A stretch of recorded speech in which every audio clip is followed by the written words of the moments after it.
subscribe the channel and press the bell icon for upcoming videos.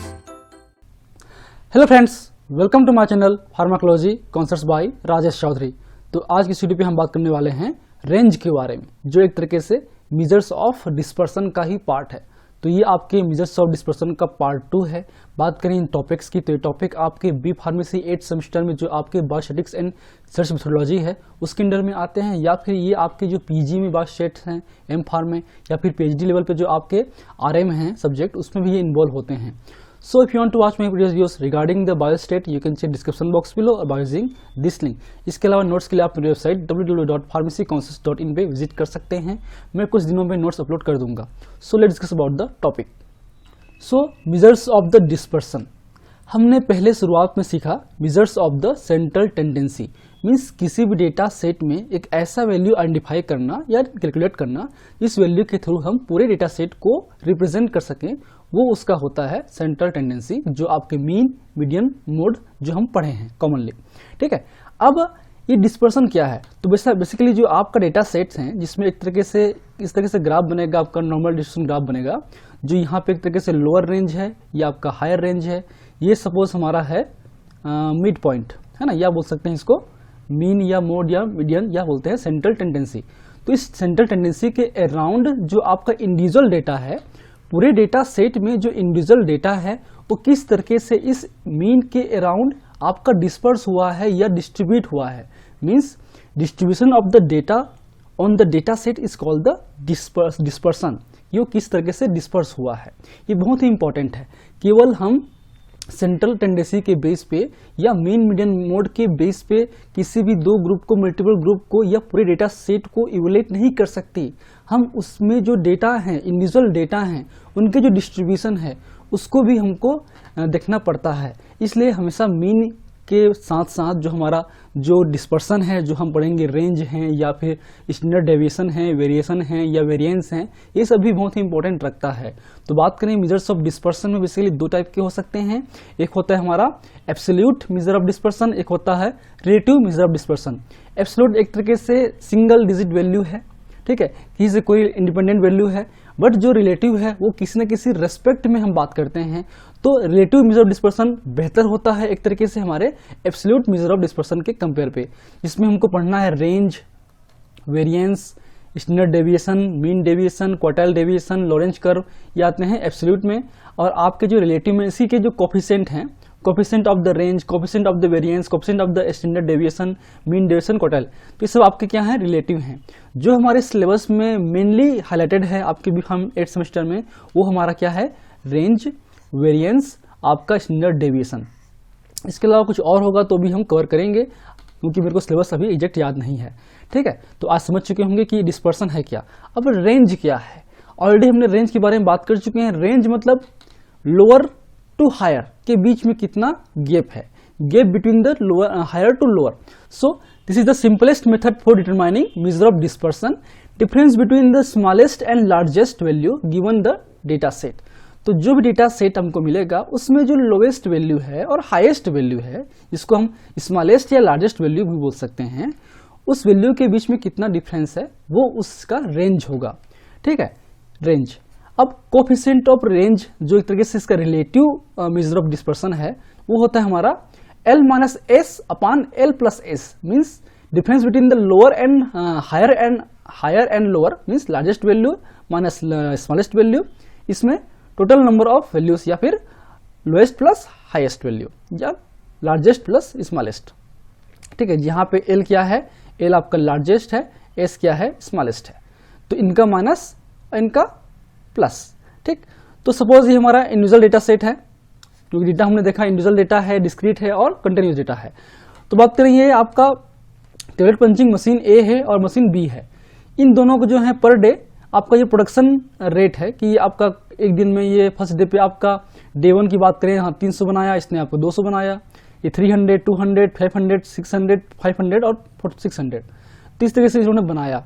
जब बात करें mean value की, तो जो एवरेज प्रोडक्शन रेट है, जो मीन है या एवरेज प्रोडक्शन है आपके टेबल पंचिंग मशीन से टेबलेट का, वो हो गया 400। यहाँ पे जो आपका XA है और XB है वो एग्जैक्ट क्या है, सेम है। ठीक है, या बात करें सिमिलर है, क्योंकि स्टेट में एग्जैक्ट वैल्यू भी कभी कभी सिमिलर नहीं होता। तो यहाँ पे सिमिलर बोलना बेहतर तरीका होता है। कोई भी चीज सेम नहीं होती, एग्जैक्ट नहीं होती। क्योंकि अब क्यों नहीं होती? क्योंकि इन पे जो डिस्ट्रीब्यूशन है वो एग्जैक्ट सिमिलर नहीं है या सेम नहीं है। एग्जाम्पल लेते हैं, इसमें आपका जो लोअर वैल्यू क्या है, इसमें जो लोअर वैल्यू है या स्मॉलेस्ट वैल्यू आपका 300 है, जबकि लार्जेस्ट वैल्यू क्या है 500 है। तो 300 to 500 के बीच में जो डेटा है वो डिस्ट्रीब्यूट हुए हैं, है क्या नहीं? तो रेंज कितना होगा? तो रेंज आपका होगा L minus S means 500 in minus 300 is equal to 200 is the range of this data set A का, ठीक है। बात करें जबकि बी का, 200 आपका क्या है स्मॉलेस्ट है, 600 क्या है आपका लार्जेस्ट है। यहाँ पे ये स्मॉलेस्ट, यहाँ पे ये लार्जेस्ट। तो यहाँ पे रेंज क्या है 200 to 600 के अराउंड पे। तो इनके बीच में डेटा आपका डिस्ट्रीब्यूट हुआ है, तो इसका जो रेंज कितना होगा 600 माइनस 200 इज इक्वल टू 400। बहुत ईजी है, ठीक है। तो अब देखिए दोनों कंपेयर कीजिए, दोनों का मीन तो एग्जैक्ट सेम है ना, लेकिन जो रेंज है, जो डिस्ट्रीब्यूशन है, जो स्प्रेडिंग है, ठीक है, डिस्पर्सन है, इसमें ग्रेटर डिस्पर्सन है, इसमें लोअर डिस्पर्सन है। जो डिस्पर्सन है, जो ग्राफ है, जो ग्राफ ऐसे होगा या जो ग्राफ इस तरीके से होगा या जो ग्राफ ऐसे होगा, तो जितना ज़्यादा डिस्पर्सन होगा डेटा में, उसकी जो एवरेज की जो मीन की जो रिलायबिलिटी है उतनी कम होती है। साइंटिफिकली स्टैटिस्टिकली ये कहते हैं कि वेरिएशंस, स्टैंडर्ड डेविएशन या रेंज या डिस्पर्सन कम से कम हो डेटा में, तभी वो डेटा उतना बेहतर होता है, उसमें रिजल्ट्स की रिलायबिलिटी अच्छी होती है, ठीक है। जो एरर की चांसेस हैं वो कम होती है, ठीक है।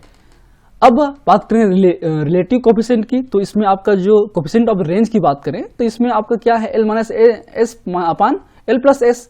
तो यहाँ पे 200 आपका 200 हो गया और 300 प्लस 500 कितना हो गया 800। आंसर कितना आ गया 0.25। यहाँ पे देखिए L माइनस एस अपान L प्लस एस, तो कितना हो गया, ये आपका हो गया 400 जो रेंज हमारा आया था, और 600 प्लस 200 कितना हो गया 800, तो कितना हो गया आपका इसमें 0.5। तो ये इस तरीके से हम कर सकते हैं। मैथ्स है, कुछ ऊपर नीचे अगर हुआ, गलती से मेरे से हो गया होगा तो एक बार आप वेरीफाई कर लीजिएगा कि जो वैल्यूज लिखे हैं वो सही लिखे नहीं। कई बार जल्दबाजी में थोड़ा सा वैल्यूज ऊपर नीचे हो जाती है, ठीक है। बाकी फॉर्मूला के बेस पे आपको करेक्ट करना है। ये सब केवल एग्जाम्पल्स हैं। बेहतर ये है कि आप जो पुराने क्वेश्चन पेपर्स हैं उसको उठाइए, किस तरह से क्वेश्चन आए हैं बुक में और क्या क्या एग्जाम्पल्स हैं उनको देखिए, ताकि आपको जितने ज़्यादा एग्जाम्पल करेंगे उतना ही आपको ये चीज़ें क्लियर होगा, ठीक है। चलिए अब आते हैं डिस्क्रीट डेटा पे, ठीक, जहां पे इस तरीके से आपका नंबर ऑफ पेशेंट्स हैं 1 0 1 2 3, ये आपका नंबर ऑफ फैमिलीज हैं, ये हमारा एफएक्स है। तो हम इस पे मीन भी निकाल सकते हैं, रेंज भी निकाल सकते हैं। तो सिंपल सा मीन निकालने के लिए क्या करना पड़ेगा, एफएक्स करना पड़ेगा। फॉर्मूला क्या होता है, x is equal to x bar is equal to summation of fx upon n. तो यहाँ पे एफएक्स कर लेंगे कि 0 का वैल्यू 50 बार है तो एफएक्स 0 ही होगा, जाहिर सी बात है। तो इस तरीके से आपका आएगा 190, आपको क्या आएगा समेशन ऑफ एफएक्स। ये क्या है आपका समेशन ऑफ एफएक्स। ऑलरेडी हमने मीन में पढ़ चुके हैं, इसलिए दोबारा रिपीट कर रहा हूं, तो एक बार जल्दबाजी से करते हैं। फिर ये क्या है फ्रीक्वेंसी, नंबर ऑफ फ्रीक्वेंसी। तो यहाँ कितने हैं टोटल सम करेंगे तो ये आपका सम ऑफ एफ या फिर एन, दोनों की चीज है 150। तो जो मीन कितना हो गया 1.26, जो ऑलरेडी हमने पहले बात कर चुके हैं। अब रेंज क्या है, रेंज आपका लोअर टू हायर। अब इसमें देखिए रेंज क्या है, जो आपका ये आपका डेटा सेट है, ये पूरे डेटा सेट में जहां 150 का सैंपल साइज है, उस सैंपल साइज में आपके 0 50 टाइम्स है, 1 20 टाइम्स है, 2 70 टाइम्स है, 3 10 टाइम्स है ना।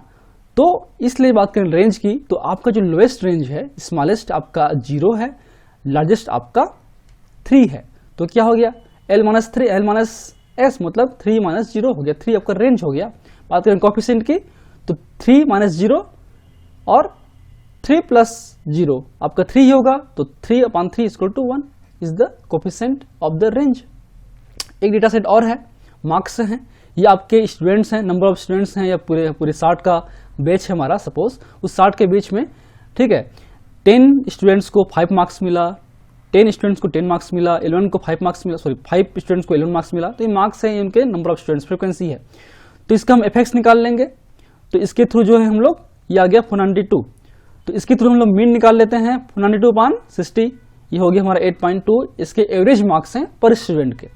ठीक है, अब इसका रेंज क्या है, अब लोअर टू हायर, लो क्या रेंज है आपका, सबसे देखिए रेंज, इसमें आपका 5 is the smallest range, smallest value, ये आपका एस हो गया, 10, 11, 15 आपका क्या होगा, लार्जेस्ट होगा। तो एल माइनस एस कितना हो गया आपका, 10 हो गया, रेंज कितना है, 10 है। कोफिशिएंट कितना होगा, 15 माइनस 5, 10 अपान 15 प्लस 5, तो हो गया हमारा 20, तो कितना हो गया 0.75, इस is the coefficient of the range. तो इस तरीके से डिस्क्रीट डेटा का भी रेंज निकाल सकते हैं। बात करें कंटिन्यूअस डेटा की, तो ये हमारा एज ग्रुप है, ये आपका नंबर ऑफ पेशेंट है। ठीक है, तो अब देखिए इस पे, ये हमारा मिड वैल्यू है, ये जो डेटा सेट है उसका मिड पॉइंट आपका एम है, हम इसके थ्रू निकालते हैं मीन जनरली। तो इस तरीके से हमारा डेटा सेट होगा। तो एफ एम यहाँ फॉर्मूला क्या होगा, x bar is equal to summation of f m upon n. तो एफ क्या है, फ्रीक्वेंसी, और एफ एम का जो ये आपका मल्टीप्लिकेशन है उसका समेशन है। तो 300 प्लस 500 प्लस 5600, ये 5000 है ना, 300 प्लस 5000 प्लस 5600 का हो गया 10900 अपान 190 का सिंपल साइज। ठीक है, नंबर ऑफ पेशेंट्स, तो आपका कितना हो गया 57.36 the average age of the patient. ठीक है, अब रेंज क्या होगा, लोअर टू हायर। अब इसमें जो है दो तरीके हैं, एक तो हम या तो ये ले सकते हैं जो आपका मिड पॉइंट है, एक मेथड, एक ये है मेथड ए, ये मेथड है बी। तो इसकी बात करें पहले, यहां पे जो हमने क्या किया है, जो आपका लोअर है और ये आपका हायर है, तो ये आपका क्या हो गया स्मॉलेस्ट, ये लार्जेस्ट। ठीक, तो कितना हो गया रेंज 60, और ये कितना हो गया 0.6 कोफिशिएंट। ठीक है, कैसे हो गया 80 माइनस 20 60 हो गया, और 80 माइनस 20 60 अपान 80 प्लस 20 हो गया 100, तो हो गया 0.6। एक है कि हम मान लेते हैं ये जो मिड पॉइंट है, क्योंकि ये रेंज है, जरूरी नहीं कि आपका लोअर जो वैल्यू हो 20 ही हो, वो 21 भी हो सकता है। तो या फिर हम उसके जो मिड पॉइंट हैं इसमें आपका स्मॉलर और इसमें आपका लार्जेस्ट माने तो बेहतर है। तो इसमें आपका क्या होगा 70 आपका लार्जेस्ट, और आपका जो 30 के हुआ स्मॉलेस्ट है, तो 40 इसका रेंज होगा, और आपका 0.4 होगा कोफिशिएंट। तो इस तरीके से हम रेंज निकाल सकते हैं आपके कंटिन्यूअस डेटा का भी। ठीक है, सो अब बात करते हैं इसके मेरिट्स और डीमेरिट्स की। तो रेंज में बात करें, सपोज ये 1, 2, 4, 800, 900, 1000, 20,000 इस तरीके से है। ठीक है, तो ये इजी और सिंपलेस्ट है। आपका रेंज क्या होगा 2000 से 1, या फिर आपका 1999 मतलब 1919। ठीक है, 99 क्या होगा इसका रेंज 2000 से लेकर 1 तक, मतलब हो गया हमारा 1999। ठीक है, तो इसमें सिंपल, ये सिंपल है, बट प्रॉब्लम क्या होता है, प्रॉब्लम ये है कि ये आपका हर एक डेटा सीरीज को इवेल्युएट नहीं करता है, ये केवल आपका जो स्मॉलेस्ट है और जो हमारा लार्जेस्ट है उसी पे फोकस है, बीच के डेटा से कोई मतलब नहीं है। सपोज बात करें, देखिए इस पे केवल जो हैं आपके जो ये बहुत लोअर हैं, ये बहुत एक्सट्रीम हाई है, ये बहुत एक्सट्रीम लो है, इसके बीच में डेटा है नहीं, तो ये सारे डेटा के जो डिस्ट्रीब्यूशन को कंप्लीटली कवर नहीं कर पाता। ठीक है, उसके अलावा इसकी जो एक्यूरेसी है वो थोड़ी सी कम होती है। It not tell anything about the character of the distribution, ये डिस्ट्रीब्यूशन के जो करेक्टर्स हैं आपके उसको शो नहीं करता है, इवन हुआ है कि अनइवन हुआ है ना। केवल एक ग्राफ प्लॉट कर देने से उनके बीच में है, बट आपका जो डिस्ट्रीब्यूशन है ये आपका केवल लोअर और हायर को ही मार्क करता है, किस पॉइंट पे डिस्ट्रीब्यूशन हायर है या लोअर है वो डिस्क्राइब नहीं करता। Can't be computed in case of open in distribution. कई बार क्या होता है, जब रेंज हम लिखते हैं या बात करें कंटिन्यूअस डेटा की, तो सपोज हम लिखते हैं 10 to 20, 20 to 30, 30 to 40, 40 to 50 और मोर देन 50, इस तरीके से भी डेटा आपका रहता है रेंज पे। तो ये क्या होगा ओपन इन डिस्ट्रीब्यूशन। तो आपका जो स्मॉलेस्ट है वो तो पता है, बट लार्ज क्या है 50 से ऊपर है, अब वो कितना हो सकता है, 10,000 भी हो सकता है, 500 भी हो सकता है और 51 भी हो सकता है। तो इस तरह से जो ओपन एंडेड रेंज होगा उसमें ये कैलकुलेट नहीं कर सकता। तो ये कुछ आपके मेरिट्स और डीमेरिट्स हैं आपके रेंज के। तो अभी आपने रेंज सीख लिया। नेक्स्ट वीडियो पे हम सीखेंगे स्टैंडर्ड डेविएशन और वेरिएंस के बारे में, जो बहुत ही इंपॉर्टेंट है, क्योंकि मैक्सिमम टाइम पे हम स्टैंडर्ड को ही या एसडी या स्टैंडर्ड डेविएशन को ही एक तरीके से बेहतर मेजर ऑफ डिस्पर्सन मानते हैं और उसी को फ्रिक्वेंटली यूज करते हैं हमारे डेटा सेट्स में, या आपके जो भी डाटा हम प्रोड्यूस करते हैं साइंटिफिकली हमारे रिसर्च आर्टिकल में, या साइंटिस्ट लोग जो प्रोड्यूस करते हैं वो आपके स्टैंडर्ड डेविएशन या फिर standard deviation of mean he करते हैं।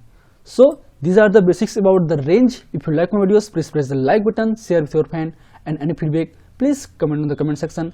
That motivates you for the coming videos. In last, thank you, keep watching.